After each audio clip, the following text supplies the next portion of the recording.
아, 코로나가 시작된 지가 벌써 꽤 오래됐고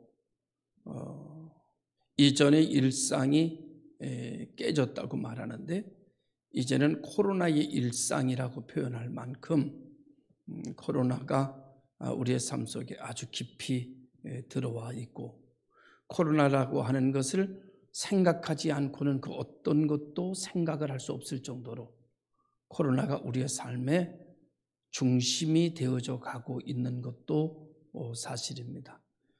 그래서 코로나가 발생하고 난 이후의 삶이 오늘 우리들에게 삶의 가장 중심이 되어져 가는 그런, 오히려 그것이 일상이 되고, 이제는 마스크를 안 쓴 게 이상하고 마스크를 쓴 게 자연스러운 그런 형태의 모습으로 삶이 바뀌어져 갔고 이미 바뀌어졌다고도 볼 수가 있는 것을 보게 됩니다. 이 코로나19라고 하는 이 전염병을 통하여서 변하지 않은 기관이 하나도 없고, 모든 기관이, 모든 방법이 모두 다 변하고 있고 이미 변했다라고 볼 수 있습니다.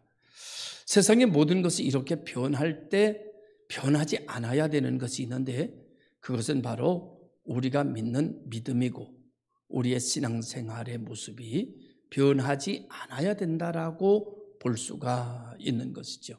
그러나 여지없이 세상에 있는 교회는 코로나19로 인해서 변화를 가져오게 됐고, 많은 성도들이 교회에 나오지 못하고 영상이라고 하는 것으로서 예배를 대치하다가 세월이 지나감에 따라 영상을 보지 않는 성도들로, 이제는 영상에도 관심이 없는 성도들로 돌아서 버리고 그저 세상적으로 사는 것이 다시 우리들의 몸에 배어나게 되는, 그리고 그것이 오히려 편하게 되는 그런 시대를 맞고 있다고 볼 수 있습니다.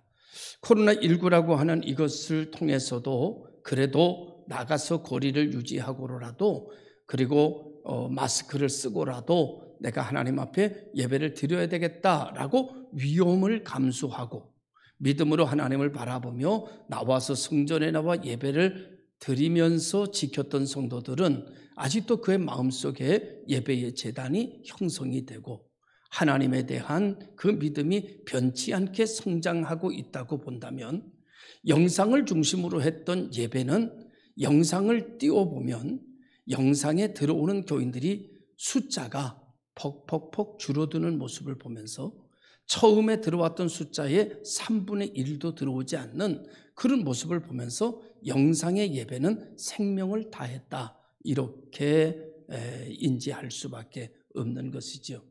처음엔 영상을 통해서라도 예배를 드리면 되지 않느냐라고 했는데, 염려했던 대로 영상 예배는 결국 하나님을 떠나는 결과를 가져오게 되는 도구가 되었고, 모든 이들에게 예배를, 교회에 나가서 예배를 드리지 않아도 괜찮다라고 하는 면죄부를 주는 것과 같은 형식이 돼버리고 말았습니다. 사실은 그런 뜻이 아니었음에도 불구하고 그런 형태로 되어졌고, 물론 이 중에도 영상으로 아직도 유지하고 있는 많은 그리스도인이 있다고 믿습니다.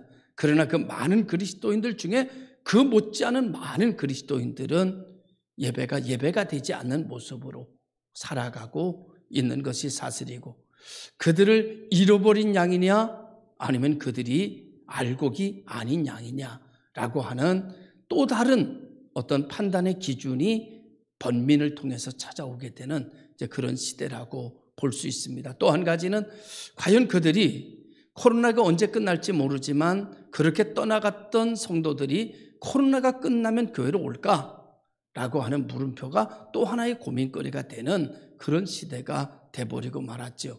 이제 일반적으로 젊다고 하고 아이들을 어리다라고 하는 성도들이 대부분 교회를 떠나게 되는데, 이들이 왜 교회를 이렇게 쉽게 교회를 떠날까라고 하는 생각을 가질 때에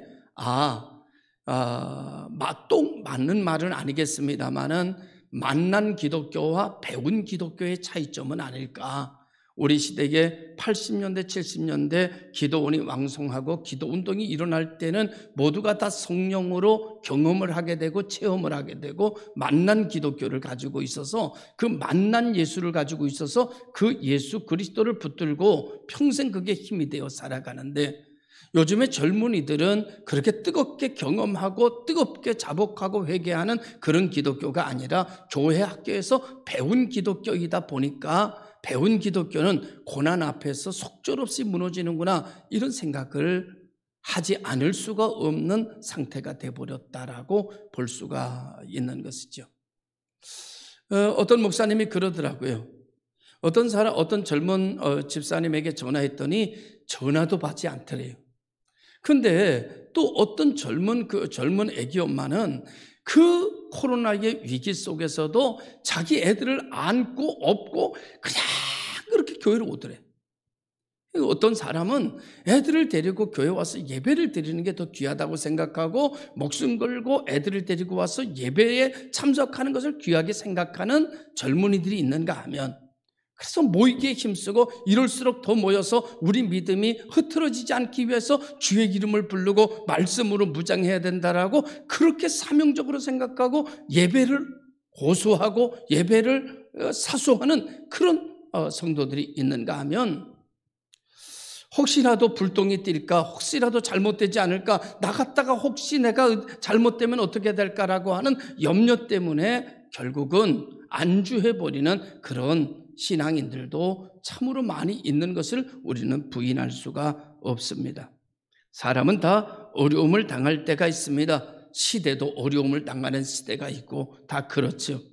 그런데 이때 우리가 낙심하게 되고 좌절하게 되고, 내가 혹시 어떻게 될까? 내가 혹시 손해볼까? 내가 혹시 병이 걸릴까? 내가 혹시 내가 당하지 않을까라고 하는 의심을 통해서 하나님에게 쌓아 등 돌리는 그런 일이 생겨서는 절대 안 될 것입니다. 성경은 우리들에게 지금까지 이야기를 변치 않고 있는 것은, 누구든지 주의 이름을 부르는 자는 너와 내 집이 구원을 얻을 것이다 라고 말씀해 주고 있고, 성경 창세기부터 요한계시록까지 하나님 앞에 나오는 자가 버림받는 것을 기록한 적이 없고, 하나님 앞에와 기도하는 자가 버림받는 사람이 성경에는 한 명도 기록되어져 있지 않는 것을 보게 됩니다. 주의 이름을 부르는 자가, 오늘 우리가 가지고 있는 성경의 말씀이 하나님의 말씀이고 여러분이 진리라고 믿는다면, 하나님의 이름을 부르면 살 길이 열리겠구나, 하나님이 우리를 보호하신다라고 하는 믿음의 전제 아래 우리의 삶의 행동 반경을 결정해야 되지 않겠는가, 그런 생각을 가져보게 되는 것입니다. 하나님은 구원이시기 때문에 오늘 우리가 하나님의 이름을 부르면 하나님은 정말 의로우셔서 우리의 우편의 그늘이 되시고, 낮의 해가 우리를 상치 못하고 밤의 달이 우리를 해치 못하도록, 자연의 그 어떤 것도 우리들에게 손대지 못하도록 하나님은 우리를 안위하시고 지켜주시고 피난처가 되어주신다고 믿습니다. 어떤 사람은 그러더라고요. 교회 오면 하나님의 이름을 부르면 우리가 모든 곳에서 보호하심을 받는다라고 말하니까, 그럼 교회가 코로나 걸린 교회는 그럼 뭐냐 이렇게 얘기하더라고요. 코로나 걸린 교회는 뭘까요? 그래서 제가 뭐라 그랬는가 하면, 그건 나도 모른다. 왜 걸렸는지 나도 잘 모르겠다. 그런데 하나님의 말씀은 주의 이름을 부르면 구원을 받고 주의 이름을 부르면 보호하심을 입는다는 것만 난 안다. 예수 믿는 사람이 왜 저런 어려움을 겪냐 그러면 그건 난 잘 모르겠다. 그러나 내가 아는 것은 기도하면 하나님이 들으신다는 거고, 기도하면 하나님이 우리를 보호하신다는 거고, 어떤 상황 속에서도 기도하면 하나님이 내게 찾아오신다는 걸 나는 안다. 나는 그것을 배웠고, 나는 그것을 경험했고, 나는 그것을 전한다. 나머지 이 외계 세상에 나타나는 다양한 모든 것을 나는 다 알지 못한다. 어떻게 제가 다 알겠어요? 그걸. 우리가 여러분 꼭 알아야 될 게 있습니다. 그것은 하나님만이 우리를 보호하실 수 있다는 것. 하나님의 이름을 부르면 하나님이 내 기도를 들으신다는 것. 그리고 내가 하나님께 나오면 하나님이 기뻐하신다는 것.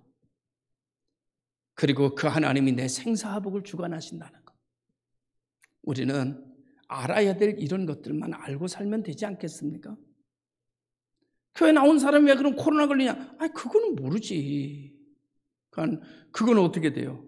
그건 난 몰라. 그럼 누가 알아요? 하나님이 아시겠지. 그럼 누구한테 물어야 돼요? 하나님 앞에 물어봐야지. 그 제가 어떻게 알아요? 왜 걸렸는지. 내가 아는 거는 하나님께 기도하면 된다. 코로나가 아니라 그 어떤 병도 하나님은 치료하실 수 있다. 나는 그것만 알고 있어요. 할렐루야. 믿으시길 바랍니다.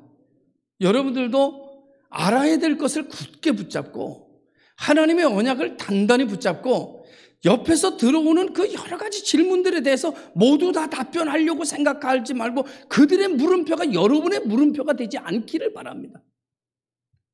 우리 옆에 사람의 물음표, 옆에 사람의 고민이 내 고민이 되고 내 물음표가 돼서 내 신앙을 흐트러져 버리는 그런 어리석은 길을 가서는 안 되는 거예요. 우리는 우리의 믿는 바를 굳게 잡고 한 걸음 한 걸음 앞으로 전진해 나가는 그런 복 있는 교회가 되기를 원하는 거죠. 할렐루야. 믿으시기를 바랍니다. 오늘 본문은 여러분들이 잘 아는 야곱에 관한 이야기인데 야곱은 형 에서의 장자권을 뺏어서 결국 형의 분노를 두려워 도망치게 되고 어머니를 통해서 이제 외삼촌 라반의 집으로 도망가게 되다가 홀홀단신 광야를 걷다가 광야에서 밤을 맞고 깊은 잠을 자게 되었을 때에 그곳에서 하늘문이 열리고 하늘과 자기와 사닥다리가 놓여져 있으며 하나님의 천사가 오르락내리락 하는 것을 보게 됐습니다. 그는 너무너무나 깜짝 놀라서 그 자리에 일어나서 돌로 제단을 쌓고 거기다 기름을 붓고 하나님 앞에 제단을 쌓죠. 그리고 말하기를 내가 다시 방황하고 인생을 돌아다니다가 내가 다시 돌아올 때는 이곳으로 돌아와서 하나님의 제단을 짓겠습니다 라고 언약을 하고 여기를 루스드라라고 부르지 아니하고 베델이라고 그는 호칭하고 그것을 떠나가게 되지요. 그는 거기서 하나님을 만나고 하나님과 언약을 하는데 그동안은 그는 어떤 기독교였어요? 배운 기독교였어요. 그런데 여러분 루스드라에서 그는 하나님을 만납니다. 하나님을 만나고 그는 이제 체험한 기독교, 배운 기독교가 아니라 경험한 배운 기독교가 사실임을 경험하는 그런 놀라운 경험을 하게 되는 것이죠. 그리고 외삼촌 집으로 가가지고 그는 여러 가지 우여곡절을 많이 겪으면서 외삼촌에게 속기를 밥 먹듯이 속습니다. 그러면서 그는 아무튼 거기서 하나님과 더불어 살아가고 하나님의 이름을 부르며 사업하고 하나님의 이름을 부르면서 양치기 하면서 하나님이 축복하시는 것을 그는 철저하게 경험을 하게 됩니다. 10대 나무 그늘 아래서 여러분 나무 껍질을 벗겨서 양들을 갖게 되면 얼룩얼룩한 게 나고 뭐 흰둥이가 나오고 이런 거 다 아는 얘기니까 구체적으로 이야기하지 않으려고 합니다. 하나님이 축복하시는 것을 사람의 힘으로 막을 수가 없더라고요. 하나님이 축복하시는 것을 사촌들이 막을 길이 없어요. 하나님이 축복하시니까 외삼촌이 그것을 막을 수가 없어요. 외삼촌이 이렇게 하면 하나님이 이쪽으로 축복하시고 외삼촌이 이렇게 하면 하나님이 이쪽으로 축복하시는데 야곱에게 쌓이는 축복에 놀라운 것이 막 넘쳐나기 시작하는데 여러분 부자는 그렇게 되는 거예요. 자기가 하는 것이 아니라 하나님께서 축복하시는 것이 막 밀어주시는데 그 축복을 감당할 수 없을 만큼 막 밀어주시는 역사가 일어나게 돼서 막 큰 역사가 일어나게 되고 외삼촌보다도 더 큰 부자가 되는 역사가 일어나게 되니까 동시에 호사다마라고 여러분 그렇게 야곱이 막 축복을 받으니까 사촌들의 시기와 질투 외삼촌의 시기와 질투가 막 하늘을 찌릅니다. 그래서 뭐라고 말하는가 하면 결과적으로는 저거를 죽여야 저것이 내 것이 된다. 이렇게 생각을 하게 됩니다.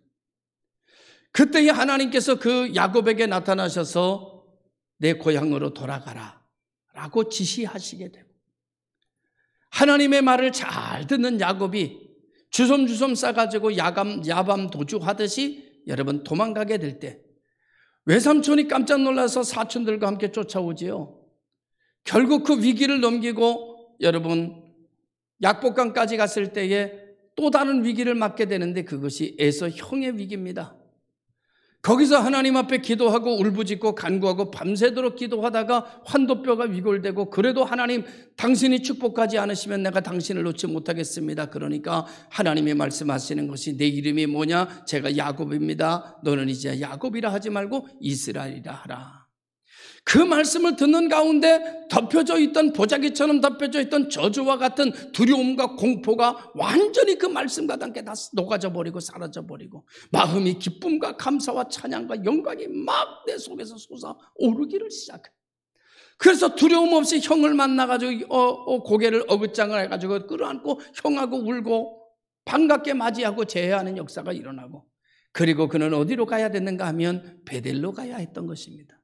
그러나 그는 베델로 가지 아니하고 세겜으로 내려가기 시작했죠. 세겜이라고 하는 곳에는 추장이 하몰이라고 하는 사람이 세겜의 추장이 되어져 있었고 그곳은 도시였고 그곳은 부패한 도시였고 그것은 우상이 만연한 그런 도시였습니다. 야곱은 모든 식솔들과 함께 세겜 땅으로 내려가 자리를 잡고 거기서 그가 가진 하나님이 주신 부를 가지고 하나님을 떠납니다. 하나님이 주신 건강 가지고 하나님을 떠납니다. 하나님이 주신 시간 가지고 하나님을 떠납니다. 하나님이 주신 물질 가지고 그들은 우상 앞에 제사를 지냈는지 모릅니다. 그들은 우상이 새겨져 있는 귀걸이를 달고 우상이 새겨져 있는 옷을 입기 시작합니다. 하나님이 주신 물질 가지고 우상의 옷을 입습니다. 위에 계신 하나님, 너무나 은혜로우신 하나님, 그런 그들의 모습을 보시면서도 꾹 참고 계시는 거예요. 시간이 지나고 세월이 흘러 하나님이 주신 생명과 하나님이 주신 시간과 하나님이 주신 물질과 하나님이 주신 축복을 가지고 우상을 섬기며 우상의 옷을 입고 살아가는, 그리고 죄악 가운데 살아가는 그들에게 큰 재앙이 나타납니다. 하나님이 주신 것을 가지고 하나님을 위해서 쓰면 하나님이 보호하시고 하나님이 다시 축복하시는데, 하나님이 주신 걸 가지고 이방을 살고 하나님이 주신 것 가지고 하나님의 영광을 위해 살지 않으니, 하나님이 보호하시지 않으니까 그의 고명딸 디나가 하몰의 추장 아들에게 강간을 당하게 돼요. 우리가 말씀으로 들으니까 그렇지. 이게 여러분 우리 일이라고 생각하면 아버지의 가슴이 찢어지고 어머니의 가슴이 찢어지고 형제들이 분노가 하늘을 찔러. 그래서 여러분 이들이 뭐라고 말하는가 하면 그 하몰 추장이 혼인합시다. 그리고 중매쟁이를 보낸 거예요. 그랬더니 야곱과 그의 형제들이 하는 말이, 우리는 할례 받지 않은 놈들하고는 혼인하는 법이 없다. 그러니까 너희들이 다 할례를 받으면 혼인하겠다. 철떡같이 약속을 딱 했어요. 그거 못하겠느냐? 그래가지고 하몰 추장이 집으로 돌아가가지고 그 나라 돌아가가지고 모든 남자에게 할례를 시킨 거예요. 할례가 뭔지 알죠? 그거 해놓으면 남자들은 잘 걸어다니지를 못하잖아요. 그렇게 하고 난 이후에 야곱의 아들 중에 둘, 레위와 시므온이 칼을 들고 쳐들어가서 그들의 목을 베기 시작한 겁니다. 하나님이 그것을 보면서 하나님 보시기에 합당치가 않았어요. 여러분, 성경에 이런 말씀이 있어요. 소원은 해로울지라도 지켜라. 약속은 귀한 거예요. 약속은 자기가 손해가 나더라도 지키는 게 좋아. 할렐루야. 그들은 할례를 받으라고 해서 그들은 할례를 다 행했어요.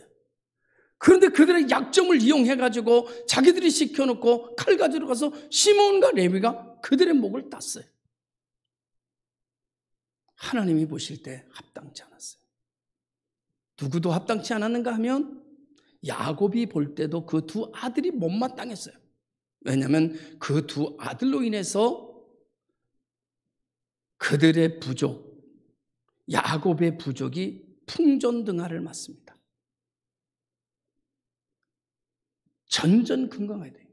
하몰의 분노가 하늘을 찌르고 전쟁이 일어나 그들은 꼼짝없이 죽게 되었을 때, 아버지인 야곱이 시몬과 레위에게 너무 속상합니다. 그래서 창세기 39장 정도로 뒤쪽으로 가면 야곱이 죽을 때 시몬과 레위를 축복하지 않고 저주합니다. 그래서 시몬 지파가 역사 속에 사라져 버리는 거예요. 레위 지파도 역사 속에 사라질 뻔하다가 하나님 앞에 헌신하자라고 이야기할 때 헌신하겠다고 나와 레위 지파가 모세 앞에서 우상을 만들어 놓고 춤추던 사람, 십계명을 데리고 모세가 십계명을 가지고 내려오니까 우상을 만들어 놓고 여기까지 하나님이 이 우상이 우리를 송아지를 만들어 놓고 춤추니까 하나님의 심판이 임하는데 너희는 좌우의 칼날을 잡고 너희는 닥치는 대로 사람을 죽여라. 이걸 죽일 자 나오라 그러니까 자기들 다 같이 죄를 지어놓고 윤리적이지 아니잖아요. 도덕적이지 않잖아요. 같이 죄 지어놓고 여러분 죽인다는 게 도덕적입니까? 양심적이지 않잖아요. 그런데 양심과 도덕을 초월해 하나님의 말씀에 순종한 백성이 있었나니 그 백성이 레위 지파야. 그것을 하나님이 보시고 레위 지파를 살려줍니다. 그래서 레위 지파는 제사장의 지파가 되는 거예요. 그런데 시몬은 그때 헌신하지 않습니다. 눈치 봅니다. 그래서 시몬은 역사 속에 사라져서 가나안 땅에 들어가고 난 이후에 시몬 지파는 없어져 버리고 그 조카들이 그 지파를 대신하는 역사가 일어나게 된 거예요. 사랑하는 성도 여러분, 오늘 우리는 야곱이 풍전등화를 맞았을 때 그는 하나님 앞에 나가 다시 한번 엎드리게 됩니다. 하나님 살려주십시오. 우리가 범죄하였고 하나님의 언약을 지키지 아니하였나이다. 내 쾌락과 내 기쁨과 내 평안과 나의 영화를 생각했지 하나님의 언약은 전혀 생각하지 않고 살았습니다. 그런데 긍휼이 풍성하신 하나님께서 그의 기도를 들으시고 그에게 나타나셨습니다. 여러분, 하나님 앞에 기도하면 하나님은 들으시는 하나님이라는 거. 그건 여러분이 알았으면 좋겠어요. 목사님, 하나님 앞에 기도해도 난 안 들리던데요. 하나님이 들으셨으면 돼요. 여러분, 나는 들려도 하나님이 안 들으셨으면 문제지만 내가 안 들려도 하나님 앞에 들렸으면 하나님이 아시면 된 거야. 할렐루야. 물론 하나님도 알고 나도 알면 더 좋지. 때로는 어떤 때는 하나님은 아시는데 난 모를 때가 훨씬 더 많아요. 거기에 또 하나님 뜻이 있겠지. 여러분, 오늘 우리들은 그렇구나. 야곱이 그렇게 하나님을 떠나고 우상이 만든 옷을 만들고 그리고 하나님의 언약을 어기고 사는데도 뒤돌아서서 하나님의 이름을 중심으로 부르니 하나님은 그 중심을 보시고 그에게 나타나시고 그에게 말씀하시고 그에게 처방하시고 그를 살려주시더라는 거예요. 할렐루야. 하나님은, 우리가 믿는 하나님은 그런 하나님이에요. 오늘 여러분, 코로나19로 인해서 많은 사람들이 등 돌리고 많은 사람들이 자기 위주의 자기 편안과 자기 생명 위주로 살아가고 있습니다. 그러나 기억하십시오. 당신들이 위기를 만나고 어려움을 당할 때 잊지 말아야 될 것은 하나님의 이름을 불러야 된다는 얘기입니다. 그 하나님의 이름을 불러야 살 수 있다는 것입니다. 하나님의 이름은 뭔가 하면 하나님의 말씀은 베델로 올라가라입니다. 여러분, 성경 창세기 31장에는 뭐라고 말하는가 하면 나는 베델의 하나님이다. 야곱의 하나님은 어느 하나님인가 하면 베델의 하나님이에요. 베델의 하나님. 야곱의 하나님은 베델의 하나님이에요. 여러분의 하나님은 어느 하나님이십니까?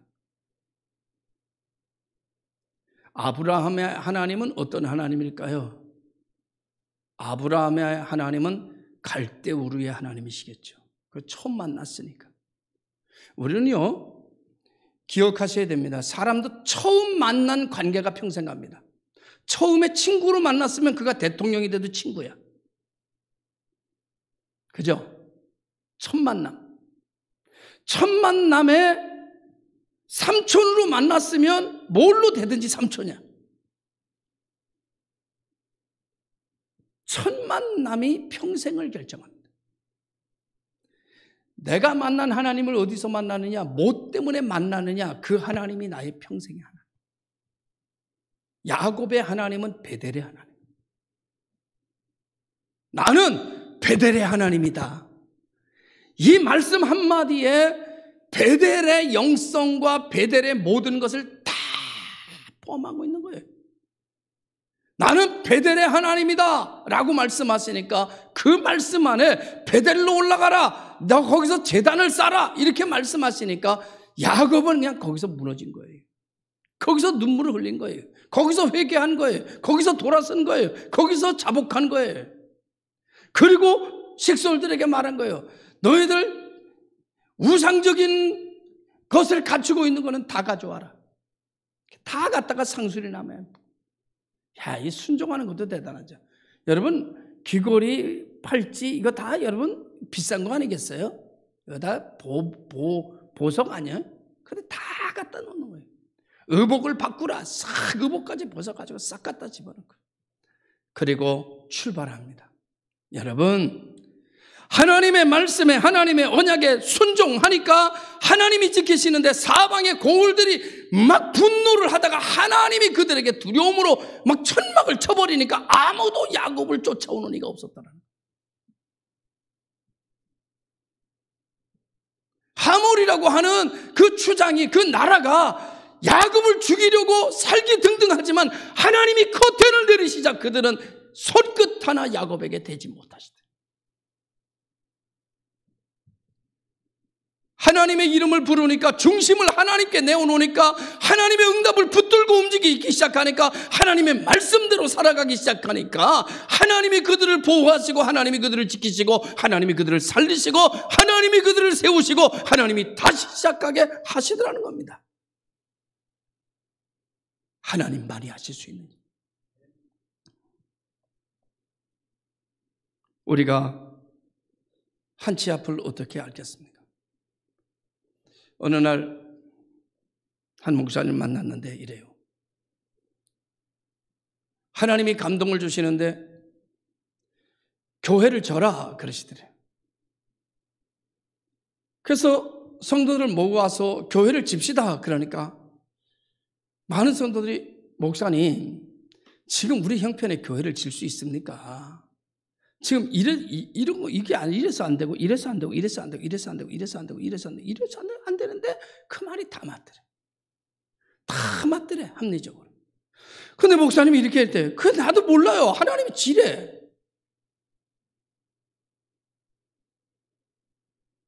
그랬더니 충성스러웠던 교인 하나가 그 일로 인해서 교회를 떠납니다. 그리고 교회가 지어집니다. 그리고 몇 년 지나지 않아 거기가 재개발이 시작이 됩니다. 그리고 그 교회가 한 2, 3억 가지고 진 예배당이 30억에 가까운 보상을 받습니다. 그 떠났던 집사님이 그 지역 개발위원회 위원으로 들어왔습니다. 그 집사님이 목사님을 붙들고 하는 얘기예요. 목사님만이 하실 수 있었던 일이네요. 저희 같으면 꿈도 꾸지 못하고 어떻게 일이 이렇게 갈 줄을, 목사님은 멀리 보고 일을 하시는데 우리는 한 치 앞 발도 내다보지 못했으니 부끄럽습니다 그러더래.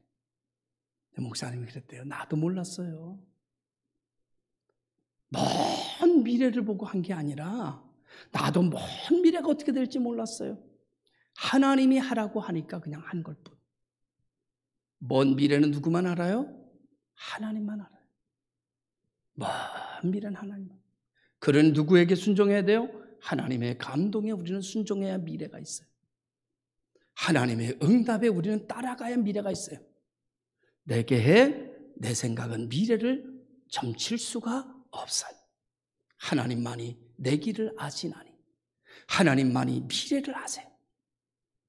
그래서 하나님이 말씀하시는 것에 따라가는 자가 미래를 예비하고 준비하는 자가 되는 것이죠. 그 목사님이 솔직히 고백하더라고요. 목사님, 내가 그 집사님이었다고 하더라도 나도 그랬을 거야. 그러면서 이렇게 한마디 더 하더라고요. 그 집사님이 나처럼 이 교회 목사였으면 그도 나처럼 했을 거야. 그죠?